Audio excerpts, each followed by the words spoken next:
Hello students, welcome to the Tejas PYQJ advance series.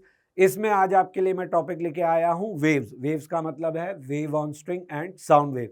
और आज हम देखेंगे इसमें जेई ने किस तरीके के क्वेश्चन पूछे हैं। इस सेशन का पर्पस ये है कि इस सेशन के बाद एक तो आपको ये अंदाजा लग जाए कि जेई किस तरीके के क्वेश्चन वेव्स में पूछती है, दूसरा आपको ये समझ में आ जाए कि उनके साथ आपको डील कैसे करना है, और तीसरा आपको यह भी समझ में आ जाए कि जेई का इंक्लिनेशन इस टॉपिक में किस तरीके से ओवर द इयर्स शिफ्ट हुआ है, यानी किस तरफ उसका इंटरेस्ट डाइवर्ट हुआ है। तो चलिए आगे बढ़ते हैं अपने पहले क्वेश्चन के साथ में। क्वेश्चन में दिया है हॉरिजॉन्टल स्ट्रेस्ड स्ट्रिंग है, दो एंड्स पे फिक्स्ड है, फिफ्थ हार्मोनिक में ये ऑसिलेट कर रहा है। इक्वेशन हमको दिया हुआ है और पाई का वैल्यू भी दिया हुआ है। करेक्ट स्टेटमेंट इज और आर हमसे मांगा है, यानी कि एमसीक्यू क्वेश्चन है। नंबर ऑफ नोड हमसे मांगे हैं, तो आप समझ सकते हो फिफ्थ हार्मोनिक का मतलब आपके 5 लूप बनेंगे, और 5 लूप अगर बनेंगे तो नंबर ऑफ नोड आप गिन सकते हो। नंबर ऑफ नोड 5 तो नहीं आ रहा है, यानी कि ये ऑप्शन गलत हो गया।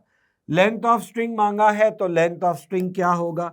लेंथ ऑफ स्ट्रिंग होगा, एक लूप की लेंथ होती है λ/2, तो 5 की हो जाएगी 5 λ/2। अब हमारे सामने सवाल ये है कि लैम्डा कहाँ से लाएं। तो ये जो इक्वेशन हमको दिया है, ये क्यों दिया है? इस इक्वेशन के अंदर आपको k भी दिया है और ओमेगा भी दिया है। k कितना दिया है? 62.8, जिसका वैल्यू होता है 2 π/λ। अगर ये पाई का वैल्यू मैं रखूं तो इट इज 6.28, तो लैम्डा का वैल्यू आप यहां से निकाल सकते हो 2 π/λ एंड इट इज 62.8, तो ये कितना आ गया? 6.28, ठीक है, divided by lambda, it is equal to 62.8। तो लैम्डा का वैल्यू हो गया 6.28 डिवाइडेड बाय 62.8। ये है 10⁻⁻², ये है 10⁻⁻1, तो ये ऊपर गया 10⁻⁻1, यानी कि लैम्डा का वैल्यू कितना आ रहा है? 0.1। अब हमको चाहिए 5 λ/2, तो 5/2 तो 2.5 हो ही गया, लैम्डा का वैल्यू 0.1 हो गया, तो ये आया 0.25। तो 0.25 क्या हमको ऑप्शन में दिया हुआ है? एक बार देख लेते हैं। तो हमको 0.25 वैल्यू बी ऑप्शन में नजर आ रही है, यानी बी ऑप्शन सही हो गया। फिर हमसे कहा है maximum displacement of mid point of the string from its equilibrium position. तो आप में से कितने लोगों को लगता है कि ये मैक्सिमम डिस्प्लेसमेंट हम ए ओमेगा लिख सकते हैं? प्लीज कमेंट बॉक्स में लिखकर बताएं कि ए ओमेगा कितने लोगों को लगता है कि मैक्सिमम डिस्प्लेसमेंट लिखा जा सकता है। और अगर आपने लिखा है कि आपको ए ओमेगा सही लग रहा है यहाँ पे, तो आप एक गड़बड़ कर रहे हैं। इक्वेशन को ध्यान से देखिए। क्या ये इक्वेशन आपको ट्रैवलिंग वेव का दिख रहा है? नहीं, ये स्टैंडिंग वेव का सवाल है, तो स्टैंडिंग वेव के केस में ये वैलिड नहीं है। तो आप यहाँ पे फिर किससे देंगे?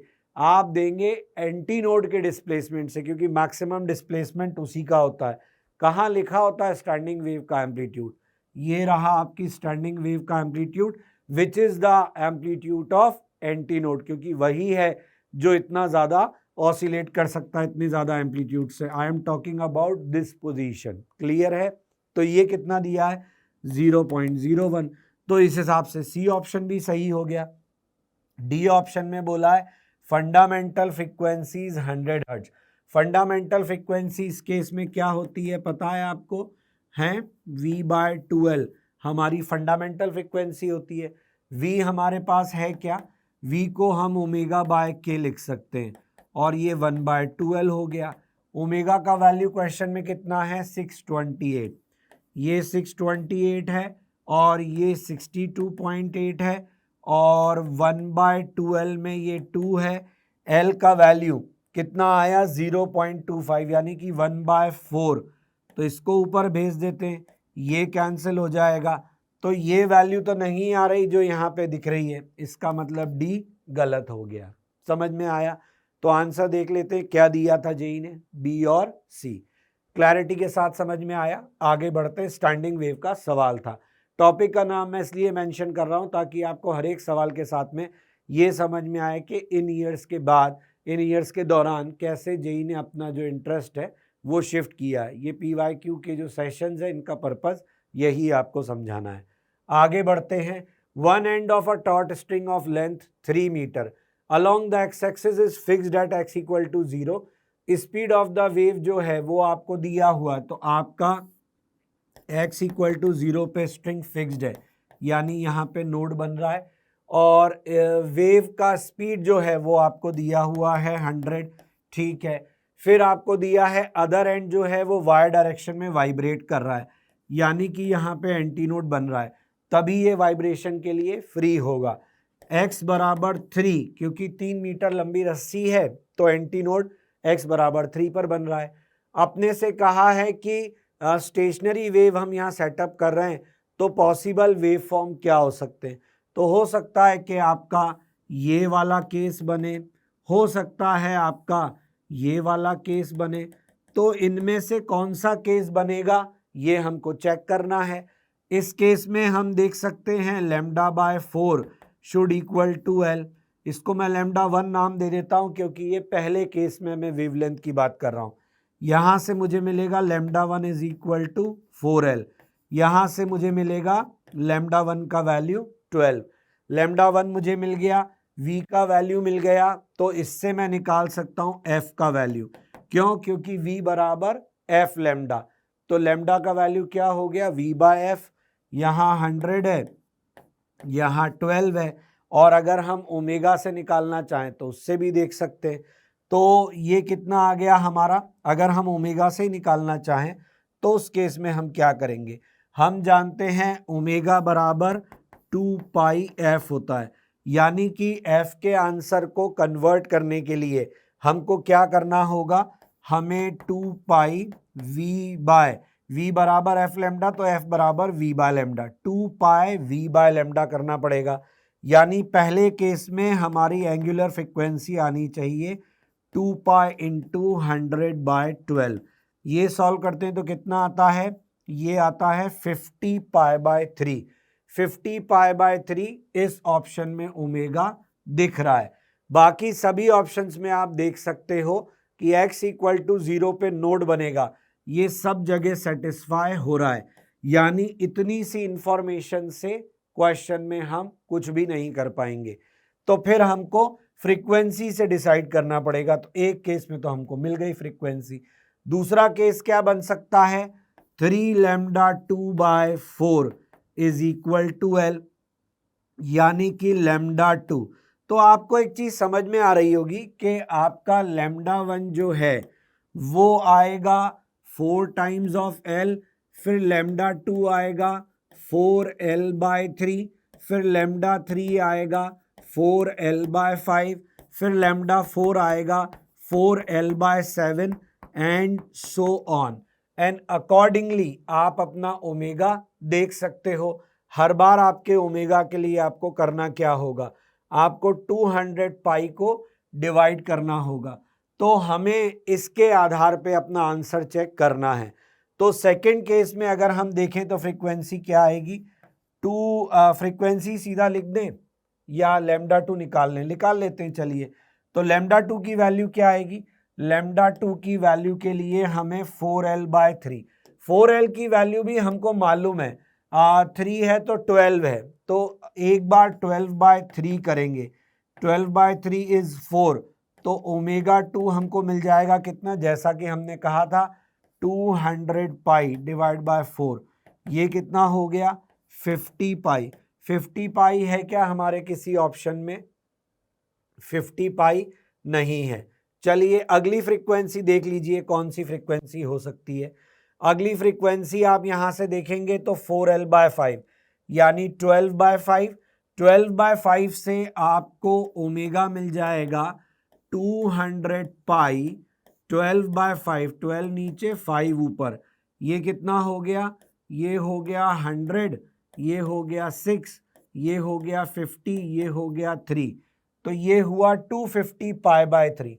250π/3 है क्या, हाँ है, तो एक ये मिला, एक ये मिला, और 100π नहीं मिल रहा हमको क्योंकि 50π से हम सीधा 250π/3 पे आ गए।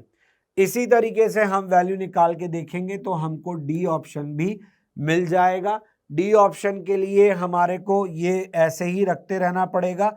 आई थिंक 4l/15 पर ये काम हो जाएगा। चेक कर लें 4l/15 पे क्या आएगा।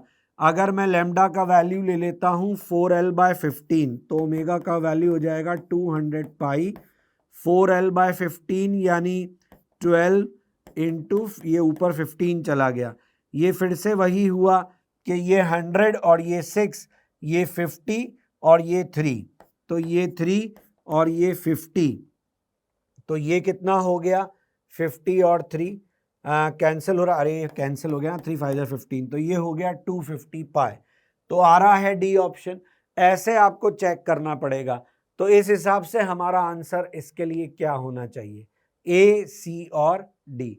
पहला क्वेश्चन, अभी जो हमने क्वेश्चन देखा that was stationary wave, standing wave. इस क्वेश्चन में भी हमको स्टैंडिंग वेव ही दिख रहा है। उस क्वेश्चन में हमसे जो मांगा गया था वो कुछ और इंफॉर्मेशन था, इस बार हमसे फ्रीक्वेंसी मांगी गई है। चलिए आगे बढ़ते हैं। अगला क्वेश्चन हमें कह रहा है कि एक ब्लॉक एम है, हैंग कर रहा है वर्टिकली। आप सभी ने अपने क्लास में ड्यूरिंग क्वेश्चन प्रैक्टिस ऐसे सवाल जरूर अटेम्प्ट किए होंगे, आपको क्लास में कराए गए होंगे। इसमें दो केस बनते हैं। एक बार आप पल्स को नीचे से ऊपर भेजते हो, बेसिकली वेलोसिटी ऑन जो स्ट्रिंग वेव होता है, वेलोसिटी ऑफ स्ट्रिंग वेव का सवाल है ये। इसमें एक बार आपका पल्स नीचे से ऊपर जाएगा, एक बार ऊपर से नीचे भेजा जाएगा। जो नीचे से ऊपर जाएगा उसमें टेंशन जो है वो ऊपर जाने पर बढ़ती जाएगी। जो पल्स ऊपर से नीचे आएगा उसमें टेंशन कम होती जाएगी। आप जानते हो वेलोसिटी ऑफ वेव जो है वो प्रोपोर्शनल टू टेंशन है, तो जैसे जैसे टेंशन बढ़ेगी वैसे वैसे वेलोसिटी बढ़ती जाएगी। तो एक केस में पल्स यानी सेकंड केस में पल्स जो है वो स्पीड अप होगी, और दूसरे केस में जो पल्स 1 है, इनफैक्ट 1 जो है वो ऊपर से नीचे वाली है, तो पल्स 1 जो है वो रिटार्ड होगी, पल्स 2 जो है वो एक्सेलरेट होगी। तो ये आपका इस क्वेश्चन का बेसिक आइडिया है जो आपको मैंने दिया। अब इसमें आपको कहा हुआ है ट्रांसवर्स वेव पल्स बना रहे हो, वेवलेंथ लैम्डा नॉट है, पॉइंट ओ पर बना रहे हो, पल्स को टाइम लगता है ओ से ए जाने में TOA, और उसमें टाइम लगता है without disturbing the position it takes time TAO। तो एक को लगता है TOA और एक को लगता है TAO, क्योंकि एक A से O जा रहा है, एक O से A आ रहा है। हमसे पूछा है कि यहाँ पे टाइम का क्या होगा। फिर दूसरा हमसे पूछा है velocity of the two pulse का क्या होगा, और are the same at the mid point of the rope. और फिर कहा है वेवलेंथ का क्या होगा, वेलोसिटी का क्या होगा। तो देखिए जो सबसे काम का ऑप्शन है ना, कई बार क्या होता है कि हमारे लिए सारे ऑप्शन पढ़ लेना फायदे का सौदा होता है। ये जो आखिरी वाला ऑप्शन है ये सबसे इंपॉर्टेंट ऑप्शन है, क्योंकि इसके बाद आपका दिमाग खुल जाएगा। ये बोल रहा है कि वेलोसिटी का फ्रीक्वेंसी और वेवलेंथ से कोई लेना देना नहीं है, क्योंकि प्रॉपर्टी ऑफ मीडियम होता है वेलोसिटी ऑफ वेव।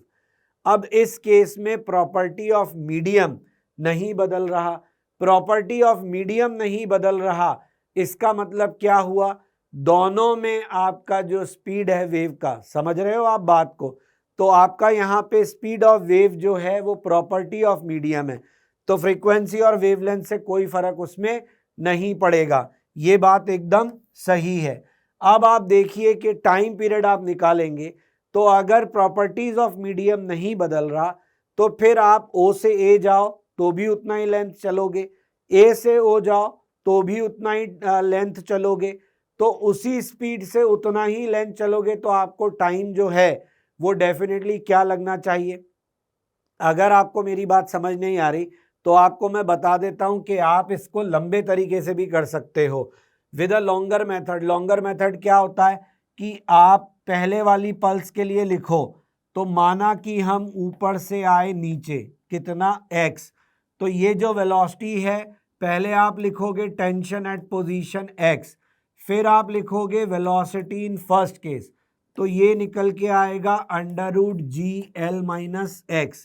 इसी तरीके से जिस पल्स को आप नीचे से ऊपर भेजोगे उसके लिए भी आप जहां से पल्स चलाई गई है वहां से x डिस्टेंस चलाओगे, उस केस में आप टेंशन x डिस्टेंस की लिखोगे, फिर आप v2 की वैल्यू लिखोगे तो ये आएगी अंडर रूट gx। यानी कि आपकी जो वेलोसिटी है वो दोनों केस में अलग अलग पोजीशन पे डिफरेंट आ रही है। वैसे भी वेलोसिटी डिफरेंट ही आएगी क्योंकि एक ऊपर से नीचे आ रही है, एक नीचे से ऊपर जा रही है। If we are talking about speed तो हम बोल सकते हैं कि x इक्वल टू L/2 पर स्पीड सेम होगा, लेकिन बी ऑप्शन वेलोसिटी सेम होने की बात कर रहा है। Velocity means magnitude and direction both, तो वो तो नहीं होगा। अब मैं वापस आता हूं अपनी बात पर। वेलोसिटी हमको मिल गई, v dv by D x लगाकर हम पहली वेव का जो है वो रिटार्डेशन निकाल सकते हैं, दूसरी वेव का एक्सेलरेशन निकाल सकते हैं। इसको सॉल्व करेंगे तो हमको टाइम मिलेगा। कैसे? क्योंकि दोनों केस में जो एक्सेलरेशन आएगा वो आपने क्लास इलस्ट्रेशन में सॉल्व किया है। आपको पता है कि दोनों केस में एक्सेलरेशन का मैग्नीट्यूड जो है, मतलब एक्सेलरेशन का मैग्नीट्यूड कांस्टेंट आता है, मैग्नीट्यूड कांस्टेंट आता है, लेकिन एक में रिटार्डेशन आता है, एक में एक्सेलरेशन आता है। s equal to u t plus half a t square. आप कांस्टेंट एक्सेलरेशन के केस में इक्वेशन ऑफ मोशन लगाते हो तो आप यहां से जब सॉल्व करोगे तो दोनों केस के लिए आपका जो टाइम है, if I am not wrong it is 2 under root L by G आना चाहिए। तो दोनों केस में आपका जो टाइम है वो सेम आएगा। अगर आपको ये फॉर्मूले मेरे बोलने के बाद नहीं क्लिक किए, then it is very necessary for you to revise your notes of waves. Class में जो आपको पढ़ाया गया है उसको आप देखो, और अगर आपने ऐसा क्लास में नहीं पढ़ा है तो ये आपके लिए सोचने का विषय है। तो ये आपका ए हो गया, बी हो गया। सी में बोला है वेवलेंथ क्या होगा। तो देखिए, जब हमारी पल्स ऊपर से नीचे आएगी तो पल्स 1 के लिए v कम होगा, क्योंकि नीचे आने पे आप देख सकते हो x बढ़ेगा तो v कम होगा। तो आपका जो टाइम वेवलेंथ है, सॉरी वेवलेंथ आपका जो है वो भी कम हो जाएगा, क्योंकि हम जानते हैं फ्रीक्वेंसी ऑफ वेव पर फर्क नहीं पड़ता। तो पहले केस में वेवलेंथ कम होगी और दूसरे केस में वेवलेंथ बढ़ेगी, जबकि ये सवाल क्या बोल रहा है कि इसकी वेवलेंथ लॉन्गर होनी चाहिए, यानी ये भी गलत हो गया। तो कायदे से यहाँ पे दो ही ऑप्शन सही हुए, ए और डी। आई होप आपको समझ में आया होगा मैंने क्या कहा। चलिए आगे बढ़ते हैं। क्या दिया है हमको अगले क्वेश्चन में? अगले क्वेश्चन में हमको दिया है कि हमको मैच करना है लिस्ट को, और लिस्ट को मैच करने में हमको पैराग्राफ से इंफॉर्मेशन जो है वो एक्सट्रैक्ट करनी है। 1 2 3 4 हमारी 4 स्ट्रिंग हैं, इनकी हमको लीनियर मास डेंसिटी दी हुई है और ये वाइब्रेट कर रहे हैं। रेंज हमको लेंथ का दिया हुआ है, इतना हो सकता है। स्ट्रिंग 1 जो है उसकी फ्री लेंथ हमको दी है, टेंशन टी नॉट दिया है, और उसका फंडामेंटल फ्रीक्वेंसी एफ नॉट, यानी एफ नॉट हो गया 1/2L0 T naught by mu. अब हमको कहा है कि लिस्ट 2 में मैग्नीट्यूड ऑफ सम क्वांटिटी है, टेंशन दोनों स्ट्रिंग में सभी स्ट्रिंग्स में टी नॉट है। Correct match for the highest fundamental frequency, मतलब लिस्ट 2 में फंडामेंटल फ्रीक्वेंसी के मल्टीपल्स दिए हुए हैं। तो ऑब्वियसली स्ट्रिंग 1 के लिए जो एक्सप्रेशन लिखा गया है वही एफ नॉट की वैल्यू दे रहा है, यानी 1 का तो पी पक्का है, इसमें कोई डाउट नहीं है। तो 1 का पी कौन से ऑप्शन में दिख रहा है? ए में दिख रहा है और बी में दिख रहा है। तो 50-50 हो गया, 4 ऑप्शन में से 2 ऑप्शन डिस्कार्ड। अब आगे बढ़ते हैं। अब क्या करना है? अब हमको यहाँ पे सॉल्व करना है बाकियों के लिए। तो स्ट्रिंग 2 के लिए लिखते हैं। स्ट्रिंग 2 की फ्रीक्वेंसी लिखोगे तो क्या लिखोगे? 1/2। लेंथ जो है वो L0 और फंडामेंटल की बात चल रही है √T0 और डेंसिटी है 2 म्यू। तो यहां से हमको मिला कितना? बाकी सब वही है सिवाय नीचे जो 2 आया अंडर रूट में, यानी कि F2 हुआ F0/√2। F0/√2 यानी 2 का 1 का तो हुआ P, 2 का जो है वो हुआ R। तो देखें 2 का R किस में है? 2 का R ए ऑप्शन में है, यानी कि ए ऑप्शन हमारा आंसर हो गया। ये हुआ मिनिमम एफर्ट से क्वेश्चन को करना। हम चाहें तो बाकी भी ऑप्शन सॉल्व कर सकते हैं, जैसे स्ट्रिंग 3 के लिए निकालें तो स्ट्रिंग 3 के लिए हम 1/2L0 root T naught by 3 mu, तो ये F0 by root 3, F0 by root 3 यानी कि S, तो थर्ड का S ये भी सही है। फिर चौथा है स्ट्रिंग वाला 4, तो अब आप देख ही सकते हो F0 बाय 2 यानी इसका Q आना चाहिए, यानी फोर्थ का Q। आंसर हमारा पहले दो से ही आ गया, हमने बाकी दो इसलिए सॉल्व किए सो दैट हमको कॉन्फिडेंस आए। ठीक, आगे बढ़ते हैं। तो इसका आंसर क्या आ गया? A। फिर अगले पार्ट में इसी का ही कॉम्प्रीहेंशन है एक तरीके से, तो लिस्ट भी है और कॉम्प्रीहेंशन भी है, क्योंकि आपका एक ही लिस्ट के बाद ये दूसरा सवाल, बाकी सब कुछ सेम है। यहाँ पे फिर वही चीज बोली है कि इधर कुछ मैग्नीट्यूड ऑफ सम क्वांटिटी दिया है, और ये क्वांटिटी कौन है, तो इसके लिए बोला है कि लेंथ ऑफ स्ट्रिंग 1 2 3 4, लेंथ इस बार बदल दिए गए हैं, स्ट्रिंग जो हैं वो अलग अलग मोड में भी वाइब्रेट कर रहे हैं। तो हमको बोला है टेंशन का हमको बताना है।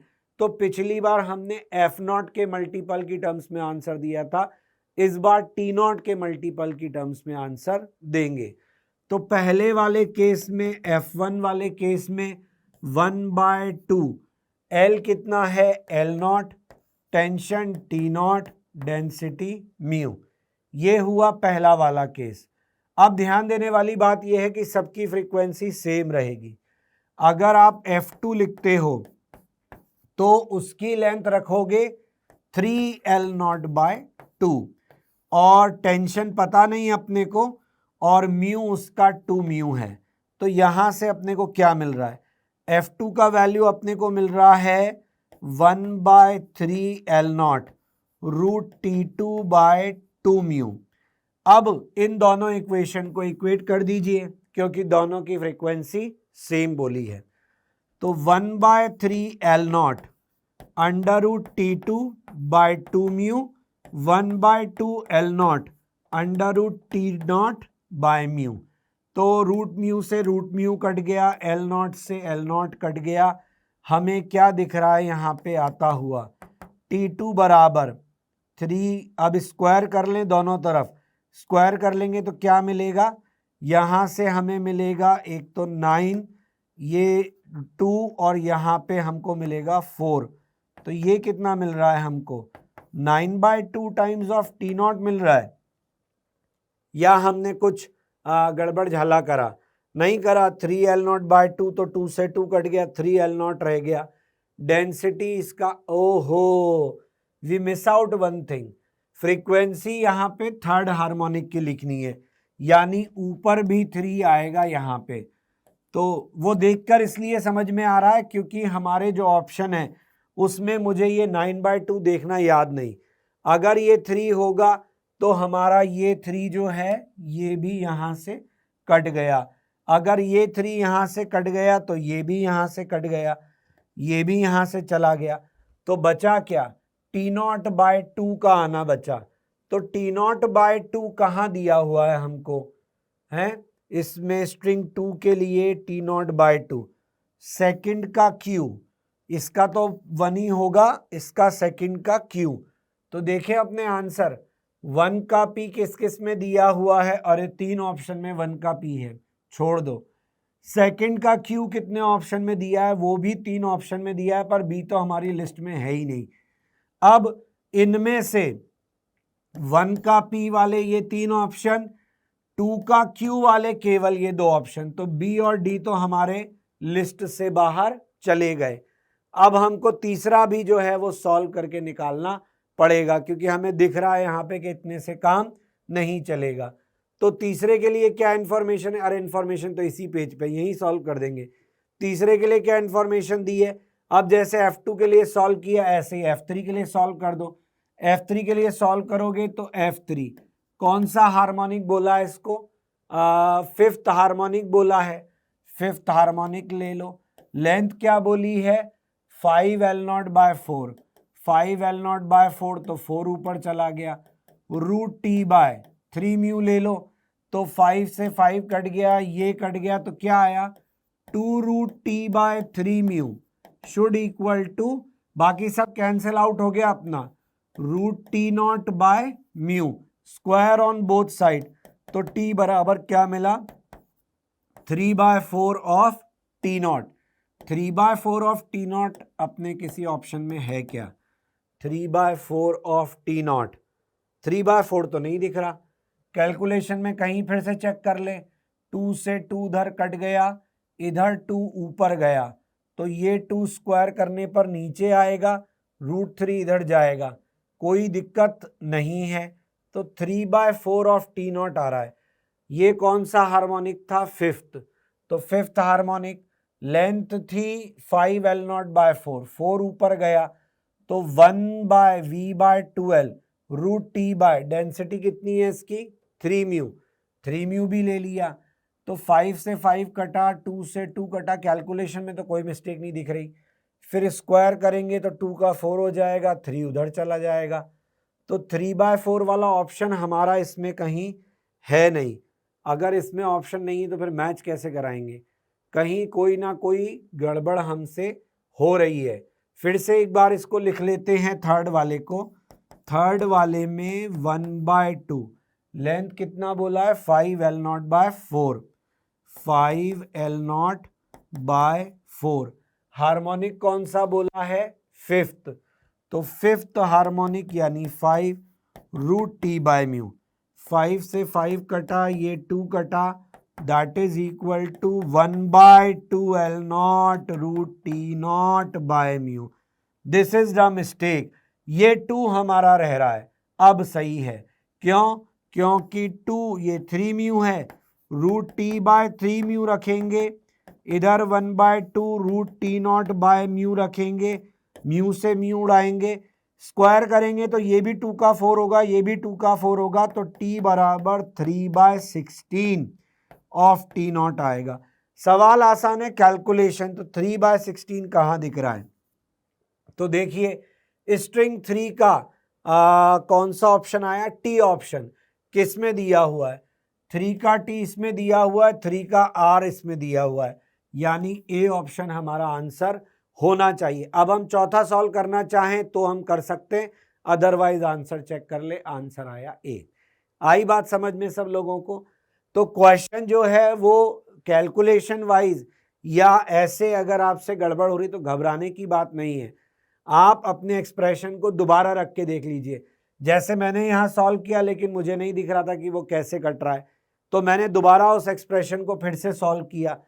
अब की बार मैंने F0 की वैल्यू इधर रखी, मतलब जो पहले वाले की फ्रीक्वेंसी है उसकी, तो मुझे दिखा कि उसमें एक 2 है। वैसे क्वेश्चन आसान है क्योंकि आपका गलत कैलकुलेशन के बाद भी आपको कैसे भी करके वो ऑप्शंस में नहीं दिख रहा। अगर ऐसा होता कि वो ऑप्शंस में दिख रहा होता गलत वाला तो फिर आप नेगेटिव कराते, पर यहाँ ऐसा कोई केस नहीं बना। चलिए अगले क्वेश्चन में हमको क्या दिया है? एक स्टूडेंट है जो एक एक्सपेरिमेंट परफॉर्म कर रहा है। Resonance column tuning fork of frequency told, उसको कहा गया air in the tube has been replaced by another gas और minimum height at which resonance occurs. Gas दिया हुआ है इतना इतना, मोलर मासेस दिए हुए हैं, तो आपको पूछा है गैस कौन सा होगा। कैसे करेंगे इस क्वेश्चन को हम? बहुत सिंपल है ये। वैसे हम जानते हैं कि रेजोनेंस कॉलम ट्यूब में एयर के अलावा किसी और गैस के लिए हमारे लिए कैलकुलेट करना वेलोसिटी मुश्किल है, इसलिए क्वेश्चन में ये बात बोली गई है कि रेजोनेंस कॉलम जो है उसमें से गैस बाहर नहीं निकलता। अब सबसे पहले तो एयर के लिए सॉल्व कर लेते हैं। एयर के लिए सॉल्व करेंगे तो हमको ट्यूनिंग फॉर्क का फ्रीक्वेंसी दिया, यानी दोनों केस में ट्यूनिंग फॉर्क तो सेम रहेगा। दूसरी बात, λ/4 हमारा कॉलम होगा रेजोनेंस कॉलम, और उसकी लेंथ हमको दी हुई है। λ/4 की लेंथ हम मान लें 0.35 प्लस 0.005 हमको दी है। यहाँ से हम लैम्डा का वैल्यू निकाल सकते हैं। लैम्डा का वैल्यू इसका आ जाएगा, कितना आएगा ये 35, ये हुआ है ना 0.35 और ये हुआ 0.05, तो 355 ये हुआ, 355 इंटू 4 हम करेंगे तो 4 5 जा 20, 4 बाय 22, 4 जा 12, 1420 ये हमको मिल रहा है। और डेसिमल के कितने स्पेस हैं हमारे पास, तो यहाँ पे डेसिमल के हमारे पास 3 स्पेस है, यानी 1.42 लगभग हमको लैम्डा मिल रहा है। इस हिसाब से speed of sound in air कितनी आ गई, तो 244 इंटू 1.42 कर दीजिए, 244 इंटू 1.42 सॉल्व कर लेते हैं इसको। 4 2 जा 8, 4 4 जा 16 और ये 5, फिर ऐसे ही 4 2 जा 8, 16 5, फिर 2 4 4 है ना हमारा, और ये हो गया 2 2 जा 4, 2 4 जा 2 1 जा 2, ये कितना आ गया 8 8 6 जा 14 1, और ये हो गया 10 16 1, ये हो गया 4, ये हो गया 3, तो ये आया हमारा, इसमें था 1.42, तो 346.48 के लगभग हमारी speed of sound in air आ रहा है। क्या हमको इसको कैलकुलेट करना पड़ेगा? डेफिनेटली करना पड़ेगा, बिना इसके आप आगे की कैलकुलेशन नहीं कर पाएंगे। अब आप जिस चीज़ को यूज़ करेंगे वो क्या है, हम जानते हैं कि हमारी V जो होती है वो under root gamma RT by M होती है, और नियॉन, नाइट्रोजन, ऑक्सीजन, आर्गन, तो नियॉन और आर्गन जो है वो तो हमारे मोनोएटॉमिक गैसेस हैं, और हमारा नाइट्रोजन और ऑक्सीजन जो है वो डायटॉमिक गैसेस हैं।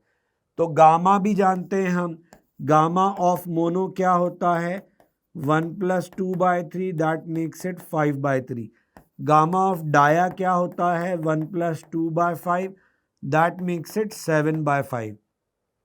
तो अब हमारा जो V है वो V, हाँ हमें कहा गया है, ठीक है, ये इंफॉर्मेशन हो गया। M की वैल्यू हम ग्राम्स में रख रहे हैं। M की वैल्यू अगर हम ग्राम्स में रखेंगे तो 10 की पावर -3, 10 की पावर -3 विल बिकम 10 अंदर छोड़ दें, एक 10 बाहर आ जाएगा, √10m नीचे रह जाएगा। सभी गैसेस के केस में RT तो सेम ही रहेगा और आंसर भी RT की टर्म्स में है, तो फिर बचा क्या, तो हमें ये दिख रहा है कि √RT हम इसको ले लें, और बाहर हमारा 10 आ रहा है और अंदर आ रहा है गामा बाय 10m। बेसिकली हम V को ऐसे लिख सकते हैं, RT सभी में कॉमन आएगा, 10 कॉमन आके बाहर आ गया, क्योंकि ये 1000 में 10 की पावर -3 है, तो 10 की पावर -2 एक बाहर आ गया, तो 10 की पावर -1 ऊपर चला गया। ठीक है, अब इसके बाद हम वैल्यू रख के चेक करते हैं, तो वैल्यू रख के चेक करेंगे तो RT को हमको छेड़ने की ज़रूरत नहीं है। किस किस के लिए सॉल्व कर सकते हैं, तो हम नियॉन के लिए सॉल्व कर सकते हैं। देखो 10, M की वैल्यू 20, गामा की वैल्यू मैंने आपको बताया नियॉन के लिए 5/3 रख सकते हो, √RT से आप वैल्यू निकाल सकते हो। अब इसमें क्या होगा, दूसरी चीज मैं आपको बता दूं, आपका क्योंकि गैस आ गया है तो आपको यहाँ पे लेंथ ऑफ रेजोनेंस कॉलम ये दिया हुआ है, यानी एयर के केस में तो आपने ये ले लिया λ/4, लेकिन गैस के केस में आप इसको क्या लोगे, तो यहां आप λ/4 का value, because in this case आप इसको 0.35 माइनस 0.05 लोगे, ये कितना आ जाएगा, तो पहले हमने एडिशन किया था, अब हमको इसका सब्ट्रैक्शन करना है, तो 0.35 और 0.05, तो ये गए 5, ये 4 और ये 0.345, 0.345 अब 244 से मल्टीप्लाई किया जाएगा, तो ये कितना हो जाएगा 4 5 जा 20, 4 4 जा 16 और 18, 1 हासिल, 4 जा 12, 1 13, और ऐसे ही फिर इधर आ जाएगा 0831, फिर ऐसे ही इधर आपका आ जाएगा 2 5 जा 10, 2 4 जा 8, 1 9, 2 3 जा 6, ये आ जाएगा आपका 0, ये 8, ये 11, ये हो गया 3 2 5 9 और 5 14, 4 1 8 4, ये वैल्यू आ रही है हमारी स्पीड ऑफ साउंड की। कैलकुलेशन चेक कर लेते हैं, हमने इसको मल्टीप्लाई करा 4 5 जा 20, 4 4 जा 16, 18, 1 4 3 जा 12। तो ये आया हमारा, ठीक है। इसके बाद फिर हमने 4 से वापस किया तो 0 8 3 1, ठीक है। 2 से किया तो 2 5 जा 10, 2 4 6, ठीक है, ये भी सही है। तो इधर हमने सॉल्व किया तो 0 आया, इधर 8 आया, इधर 11 का 1 इधर हासिल लगी, 5 9 14, ये 84180, ये हमारा आ रहा है 244 से मल्टीप्लाई करने पर स्पीड ऑफ साउंड। ये कैलकुलेशन कम आनी चाहिए, ये ज़्यादा आ रही है। इसको एक बार देख लेते हैं कि यहाँ क्या गड़बड़ हुई है। हमारा इरेजर जो है उसकी हमको ज़रूरत पड़ेगी। अब एक बार कैलकुलेशन चेक करना पड़ेगा। अब आप देख सकते हो इस सवाल के अंदर जो है वो कैलकुलेशन ही हमारे लिए इम्पॉर्टेंट है, क्योंकि सवाल अदरवाइज तो बेसिकली हमको क्या करना है, हम यहाँ से ये लेंथ ऑफ कॉलम मानकर सॉल्व करेंगे और सॉल्व करके हम देखेंगे कि इन चारों गैस में से किसके लिए गामा और एम की वैल्यू रखने पे एग्री होता है। तो हम कह रहे थे 0.35 में से 0.05 हमने सब्ट्रैक्ट किया है, ये 4 आया है, ये 0.3 आया है, ठीक है। यहाँ हमने जब ये एडिशन किया था तो हमारा ये 355 कुछ आया था। फिर हमने इसको मल्टीप्लाई किया था किससे, 244 से। तो यहाँ पे हमारा एडिशन का वैल्यू, अच्छा पहले 4 से भी तो मल्टीप्लाई करेंगे इसको। 4 से मल्टीप्लाई किया था तो 4 5 जा 20 और ये 18 और 4 3 जा 12, 1.3। हाँ तो ये हमने नहीं किया ना, लैम्डा का वैल्यू यहाँ से आया, लैम्डा का वैल्यू 1.38 आया। अब V के लिए, V इन गैस के लिए इसको मल्टीप्लाई करेंगे 244 से। 4 या 32 का 2 लगी 3, 4 3 जा 12 और ये 15 1 5 और इधर फिर आया 2 5 5 और फिर आया 2 8 जा 16, ठीक है ना, और 3। तो हम यहाँ से 2 8 जा 16 16, 2 जा 6 1 7 और 2 1 जा 2 जोड़ते हैं तो क्या आता है, 2 आता है और 6 और 2 8 13 और इधर गया 1, 10 7 18 8 1 5 और 2 7 और 1 8। ये कैलकुलेशन हमारा बार बार कुछ गड़बड़ा रहा है, इसमें हम क्या गड़बड़ कर रहे हैं एक बार देख लें। 1.38 को बेसिकली हमें 244 से मल्टीप्लाई ही करना है, तो इसमें 1.38 इंटू 244, क्योंकि फ्रीक्वेंसी नहीं बदला, 4 8 32 12 15 1 5, ठीक है, 2 5 5 ये हो गया। अब इसमें हमारा आया 2 8 जा 16 का 6 लगी 2 6 1 7 और 2 1 जा 2, ये आया 2 7, ये आया 10 16 6 7 और 6 13 2 और 1 3, 336.72 ये आया गैस के लिए। आप देख सकते हो बहुत ही कैलकुलेशन जो है डेसिमल टू डेसिमल हमको करनी पड़ रही है। अब जेई एडवांस में ऐसा क्वेश्चन आए तो क्या सर हमें भी इतनी ही मेहनत से उस कैलकुलेशन को सॉल्व करना है?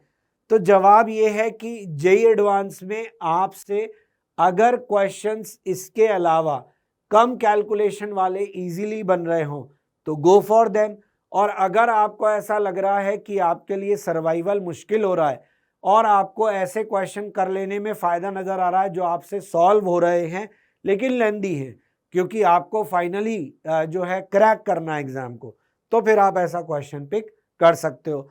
आई am not very good with calculations because मुझे क्वेश्चन समझाना अच्छा लगता है, कैलकुलेशन पार्ट आप देख सकते हो, बट इस क्वेश्चन को मैं छोड़ नहीं सकता था, इसमें कैलकुलेशन ज़रूरी थी। तो आप देख सकते हो कि हमारी गैस की स्पीड ये रही। अब हमारी गैस की इस स्पीड को आप इनमें से किस वैल्यू से गेन कर सकते हो वो आप चेक कर लेना। तो मुझे लगता है वो आर्गन के लिए आएगा, क्योंकि आर्गन की ही वैल्यू जो है वो इसको सेटिस्फाई करेगी। आया समझ में? तो ये हुआ हमारा क्वेश्चन। बढ़ते हैं आगे। अगले क्वेश्चन में हमको कहा है 4 हार्मोनिक वेव्स है, चारों का फ्रीक्वेंसी इक्वल है, इंटेंसिटी भी सेम है, फेज में डिफरेंस है, यानी अगर हम तो ये जानते ही intensity proportional to A square है, तो लेट से एक का एम्पलीट्यूड है ये 0 डिग्री के फेस पे, दूसरे का है 60 डिग्री पे, तीसरे का है 120 डिग्री पे और चौथे का है पाई पे। तो ये पाई वाले तो आपस में कट गए, बचे कौन? ये दोनों कितने डिग्री पे बचे? 60 डिग्री। तो रिजल्टेंट एम्पलीट्यूड क्या हो गया? A square plus 2a² cos 60। Resultant का formula simple question of superposition है बेसिकली, है ना।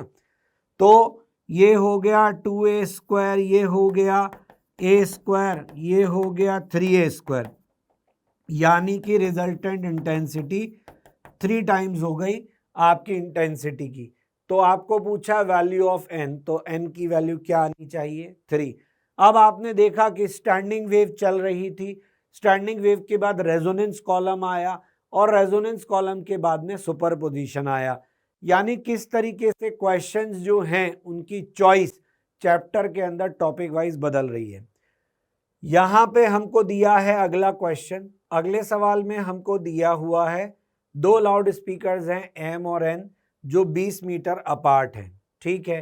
तो हमारे 2 लाउड स्पीकर हैं M और N और ये 20 मीटर अपार्ट है। तो 20 मीटर अपार्ट हम इनको बना लेते हैं, अलग अलग पोजीशन इनकी होनी चाहिए, ऐसा हमको क्वेश्चन में कहा गया है। तो ये रहा M और ये रहा N और इनके बीच का गैप 20 मीटर। आगे क्वेश्चन क्या बोल रहा है? क्वेश्चन बोल रहा है कि दोनों फ्रीक्वेंसी ऑफ साउंड इमिट कर रहे हैं, 112, 118, 121। इसकी फ्रीक्वेंसी ऑफ साउंड है 1118, इसकी है 121 हर्ट्ज, ठीक। इसके बाद हमको क्या बोला है? Car is initially at point P 1800 metre away from the mid point Q of line MN। तो हमारा इनके बीच का मिड पॉइंट है, उससे 1800 मीटर दूर पॉइंट P है, यानी इसको Q बोला है, इसको P बोला है। तो हमें कहा है वहां हमारी गाड़ी है, ठीक है। ये नीचे का हम हटा दें, इसकी हमको ज़रूरत नहीं लग रही, है ना। डिस्टेंस हमको दिया हुआ है, एक बार देख लेते हैं कितना दिया है, 20 मीटर, ठीक है। तो ये 20 मीटर इनके बीच का डिस्टेंस है। तो अब हमको क्वेश्चन क्या कह रहा है?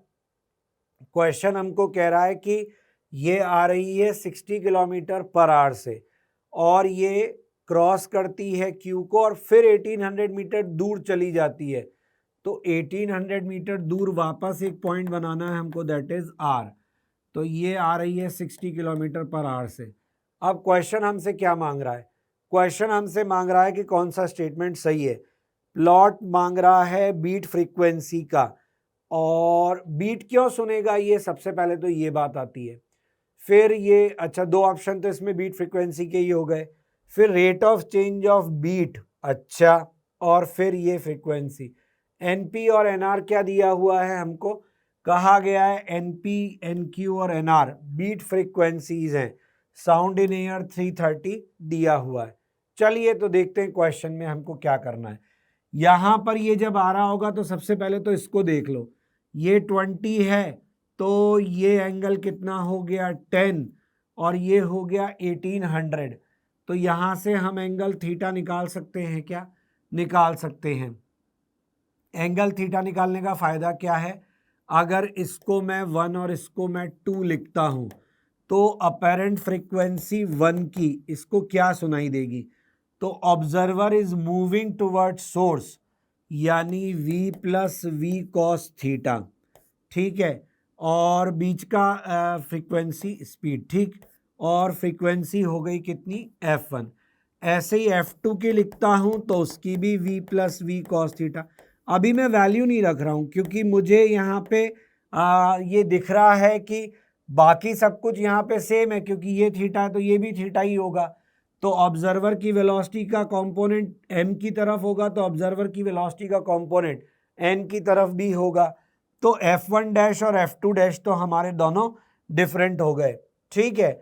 यहाँ से बीट फ्रीक्वेंसी निकाल लेते हैं। तो ऑब्वियस है 121 बड़ा है तो वह ये V कॉमन आके कट जाएगा हमारा, 1 प्लस कॉस थीटा ये हो गया। यहां पे इसकी स्पीड अलग है, साउंड की स्पीड अलग है। ओके, तो इसकी स्पीड और हम साउंड की स्पीड सेम नहीं ले सकते, तो कार की स्पीड को हम c ले लेते हैं, इसको c ले लेते हैं, इसको v ही लेंगे, ठीक है ना। तो ये हमारा हो जाएगा c और ये हमारा हो जाएगा c/v। थोड़ा क्लैरिटी के लिए इसको अच्छे से लिख देते हैं, बाकी सब चीजें हमको कॉमन दिख रही हैं। तो डेल्टा f की वैल्यू हो जाएगी f2 dash minus f1 dash, ये हो जाएगा 1 प्लस c/v कॉस थीटा, और ये हो जाएगा f2 minus f1। f2 minus f1 कितना हो जाएगा, तो 3 ही तो रह गया ये, इंटू 3, 121 ये है और 118 ये है। ये आई हमारी बीट फ्रीक्वेंसी की इक्वेशन। अब ये जो बीट फ्रीक्वेंसी की इक्वेशन है, इसका ग्राफ हमको बनाना है और इसका रेट ऑफ चेंज बताना है। तो एक काम करते हैं, इसको डिफरेंशिएट कर देते हैं विद रेस्पेक्ट टू टाइम, क्योंकि हमें जो ग्राफ बीट फ्रीक्वेंसी का बनाने को कहा गया है वो किस किस के बीच में है, टाइम के साथ ही है। तो यहाँ पे डिफरेंशिएट करते हैं, तो देखो बाकी चीज़ें तो डिफरेंशिएट होती दिख नहीं रही, एक ही चीज़ डिफरेंशिएट होती मुझे दिख रही है, वो है एंगल थीटा। क्यों? क्योंकि ये डिफरेंशिएट होगा, ये जैसे जैसे पास आएगा इसका एंगल बदलता जाएगा, पहले ये था फिर ये था, तो हमें इसको डिफरेंशिएट करना पड़ेगा। कॉस थीटा का डिफरेंशिएशन क्या हो जाएगा, तो कॉस थीटा का डिफरेंशिएशन तो हो जाएगा साइन, तो इस वाली टर्म को हमको पूरा ही डिफरेंशिएट करना पड़ेगा। इसको हम खोल के लिख लें, हमारे लिए आसानी होगी क्या। इसको हम लिखेंगे तो ये सीधे भी हम ब्रैकेट को कर सकते हैं, 3 हमारा एज इट इज रहा, और इसको हमने डिफरेंशिएट करा, 1 का डिफरेंशिएशन 0, c/v कॉस थीटा का डिफरेंशिएशन माइनस साइन थीटा और D theta by D T, ये आ रहा है हमारा। और इसके अंदर हमको दिख रहा है कि थीटा का वैल्यू जब 90 होगा तो हमारा ये जो चेंज है इसका वैल्यू, इसका रेट का वैल्यू मैक्सिमम आएगा। क्यों? क्योंकि साइन 90 का वैल्यू 1 हो जाएगा। तो हमें क्वेश्चन में बोला है कि पहले तो बताओ कि ग्राफ का क्या होगा। तो ग्राफ में क्या होगा कि हमारा जो ग्राफ है वो कॉस थीटा का फंक्शन है, और इस कॉस थीटा के ग्राफ के अंदर हमारा जो क्यू है उस पे वैल्यू मैक्सिमम होगी।